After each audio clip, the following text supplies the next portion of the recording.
For Christmas last year, my wife got me a DNA testing kit. After submitting my saliva sample, I waited a few weeks for my results to come in. I was excited to learn that my ancestry consisted of about half European, 30% African, 10% Native American, and the rest a mix of North African and Ashkenazi Jewish. Then I started piecing together the puzzle of my genealogy and found a very clear story, the story of Spanish colonization. The prequel to the story begins with the Reconquista, a centuries-old conflict between Christian Spain and Muslim Spain. To quickly summarize, after almost being completely eradicated by Muslim forces, by 1492, Christian Spain was close to defeating the Kingdom of Granada, the last Islamic state in Spain.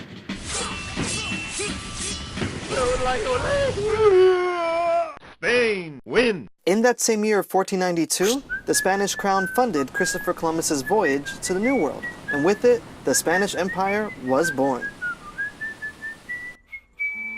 Sadly, the next few hundred years would see Spain eject its Arab and Jewish populations, bring genocide to the native people of the New World, and force millions of African people into bondage and slavery. And so, while the Spanish Empire was formed on the backs of diverse people, Spain made sure that only one story was told, that of the European perspective. What happens when we let one culture or one ideology dominate the cultural narrative? How can creative people of color avoid the trap of the single story?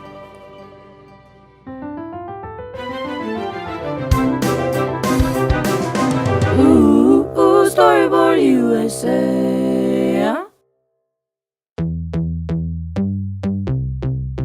Hey there, Storyboarders! I'm your 3D printed host, William D. Caballero, and welcome to the first episode of Storyboard USA, a new web series that aims to empower diverse young people to tell their stories through creative arts and media.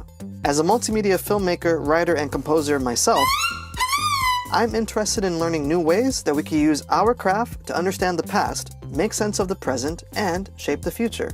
I hope this series can provide some inspiration to you during your creative evolution, because if you don't tell your own story in your own voice, someone else will. When I was growing up, I remember actively engaging and really trying to learn where I was from. And for me, like, it was always this constant exploration of like, well, what really am I? I'm a person that's informed by American culture, but at the same, my background is very, immigrant-based. That's Yosimar Reyes, an incredible spoken word artist whose work is influenced by his culture and identity. He's this week's creative coach. Think of a creative coach as a fellow creative, one who excels at telling their story in their own unique way, trying to help you tell your own story in your own unique way. So for me, I think what poetry became is like a method of me getting rid of shame, and being shame of like being an undocumented person, being a queer person, being a person of color. Think about it like this. In the ideal society, there's room for everyone's story, regardless of the storyteller's gender, race, nationality, sexuality, religious background, and individual identity. When everyone has the ability to tell their story with no fear of discrimination or backlash, a cultural exchange occurs, and the stories, in time, become part of the American narrative. However, the reality is that our history hasn't exactly been an overflowing paradise of tolerance.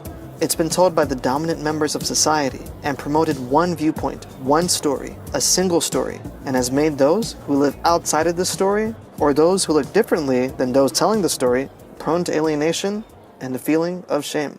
As a result, their stories may never get told. When I was 16, I used to be really, really shy because I was navigating so many identities that I don't really understand. Like, you're growing up in the hood, you're undocumented, you're queer. Like, how do you negotiate that at 16? And also, what are the examples that you look out for? Like, who are the people that have made it, who are living like this? And I could not find one example, right?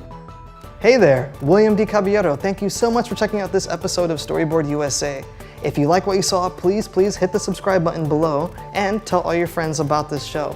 We're coming back with many more episodes that explore the creative process in an effort to help you, the viewer, understand the power of your creative voice. So thank you so much, guys. Take care, and I'll see you next time.